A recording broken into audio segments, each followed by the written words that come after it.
Assembly ఎన్నికల సందర్భంగా ఇచ్చిన హామీలను అమలుపరిచి కూల్చివేత బాధితులకు నష్టపరిహారం చెల్లించాకే కాంగ్రెస్ పార్టీ నాయకులు కార్పొరేషన్ ఎన్నికల్లో ఓట్లు అడగాలని రామగుండం మాజీ ఎమ్మెల్యే బీఆర్ఎస్ పార్టీ జిల్లా అధ్యక్షులు కోరకంటి చందర్ డిమాండ్ చేశారు.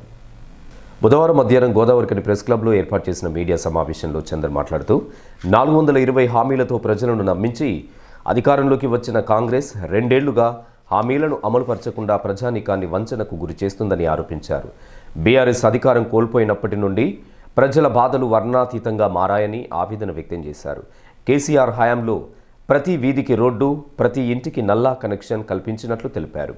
రామగుండంలో మెడికల్ కళాశాల, సబ్ రిజిస్ట్రార్ కార్యాలయం, నూతన కోర్టు భవనం, జంక్షన్ అభివృద్ధి చేసిన ఘనత బీఆర్ఎస్ ప్రభుత్వానిదేనని చెప్పారు.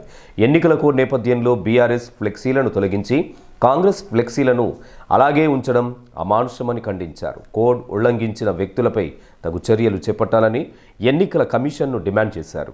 కాగా కార్పొరేషన్ ఎన్నికల నేపథ్యంలో ఈ నెల 30వ తేదీన అభ్యర్థుల జాబితాను అధికారికంగా ప్రకటిస్తామని చందర్ తెలిపారు. ఇక్కడ లక్ష్మీనగర్లో, ఇక్కడ ఓల్డ్ అశోక్ టాకీస్లో, గాంధీ మార్కెట్లో వాళ్లకు నష్టపరిహారం కావాలని ఇలా కోరుకుంటున్నటువంటి సందర్భంగా వాళ్లకు నష్టపరిహారం చెల్లించిన తర్వాతనే ఓటు అడగాలని కూడా మేము ఇలా ప్రజలకు పిలుపునివ్వడం జరుగుతూ ఉన్నది. అదేవిధంగా ఈరోజు జరుగుతున్నటువంటి యొక్క ఎన్నికల పరిస్థితులలో ఎట్లాంటి దుర్మార్గమైన ఈ 2 ఏళ్లలో ప్రశ్నిస్తే కేసులు, అడుగుతే నిరసన చేస్తే అరెస్టులు, జైళ్లలో పెట్టుడు, ఇబ్బందులు పెట్టుడు, పోలీసు వాళ్ళతో బెదిరించుడు, ఈ విధమైనటువంటి పాలన 2 ఏళ్లలో నియంత పాలనను తలపించేటువంటి విధంగా పాలన నడుస్తున్నటువంటి యొక్క సందర్భం. ఈ సందర్భంగా మేము ఈరోజు మొదటి రోజు గమనిస్తే ఇలా పరిస్థితి ఏంటంటే ఎన్నికల కోడ్ ఈరోజు ప్రకటించి ఇప్పటికీ చూసినట్టయితే వాళ్ళు ఇక్కడ ఫ్లెక్సీలు, మా ఫ్లెక్సీలు ఏమో అన్నింటిని తీసేసారు. ఇలా మన హైవేలో, రాజీవ్ హైవేలో కాంగ్రెస్ ఫ్లెక్సీలు మాత్రం ఉన్నాయి. మరి దీని మీద ఎవరి మీద కేసు పెడతారు? ఆ ఫ్లెక్సీ ఫోటో ఉన్న తన మీద ఎమ్మెల్యే మీద కేసు పెడతారా, లేకపోతే ఇంకా వీళ్ళ మీద కేసు పెడతారా, వాళ్ళ మీద కేసు పెడతారా? వెంటనే ఎన్నికల కమిషన్ స్పందించాలి. ఇలా అధికారం ఉన్నది కదా అని ఇష్టం ఉన్నటువంటి రీతిలో ఇలా మా నాయకులను బెదిరించడం, ఈ విధంగా ఎన్నికల ఉల్లంఘన చేస్తే మాత్రం ఎట్టి పరిస్థితిలో ఊరుకునేది లేదు.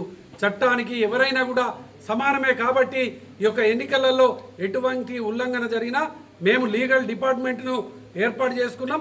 వాళ్ళ ద్వారా తప్పకుండా వారికి శిక్ష పడేటువంటి విధంగా మేము తప్పకుండా చేస్తామని కూడా ఈ సందర్భంగా తెలియజేస్తున్నాం. ఇక్కడ ఒక సబ్ రిజిస్టర్ కార్యాలయం కావాలని మంజూరు చేపించి వాటిని ఏర్పాటు చేపిస్తే తీసుకుపోయి రామగుండంలో ఈ యొక్క ఎమ్మెల్యే మక్కన్ సింగ్ గారు పెట్టినటువంటి పరిస్థితి, అదేవిధంగా కోర్టు భవనం నిర్మాణం చేపించినటువంటి పరిస్థితి, అన్ని చౌరస్తాలు బ్రహ్మాండంగా ఏర్పాటు చేస్తే ఇప్పటికి కూడా తిలక్ నగర్ చౌరస్తా కానీ, రమేష్ నగర్ చౌరస్తా కానీ కనీసం 2 ఏళ్లలో దాన్ని ప్రారంభం చేయడానికి కూడా సమయం లేనటువంటి పరిస్థితి ఇప్పుడున్నటువంటి పాలకులది, ఇప్పుడున్నటువంటి స్థానికంగా ఉన్నటువంటి ఎమ్మెల్యే గారిది.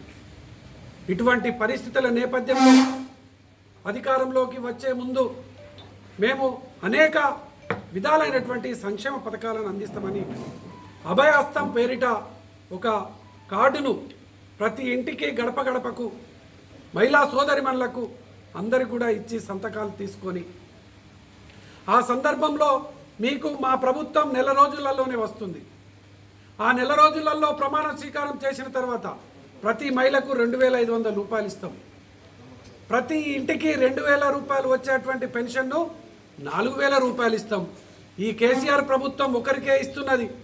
అత్తకి ఇస్తాం, కోడలికి ఇస్తాం, తల్లికి ఇస్తాం, పెద్ద మనిషికి కూడా ఇస్తామని ఇట్లా నమ్మబలికిచ్చి ఈ యొక్క కాంగ్రెస్ ప్రభుత్వం ఎన్నికల సమయంలో ఇచ్చినటువంటి హామీలు, కళ్యాణ లక్ష్మి పథకం 1,160,000 ఇస్తే తులం బంగారం ఇస్తానన్నారు. ఇట్లా అనేక హామీలు 420 హామీలను ఇచ్చి ఈ యొక్క పాలన చేపట్టినటువంటి ఈ యొక్క ప్రభుత్వం ఇప్పటికీ ఒక్క మహిళకు కూడా 2,500 రూపాయలు ఇవ్వలేదు. మీడియా సమావేశంలో బీఆర్ఎస్ నాయకులు గోపు ఐలయ్య యాదవ్, మూల విజయారెడ్డి, నడిపల్లి మురళీధర్రావు, ఆముల నారాయణ, జక్కుల తిరుపతి, శాంతలక్ష్మి, పర్లపల్లి రవి తదితరులు పాల్గొన్నారు.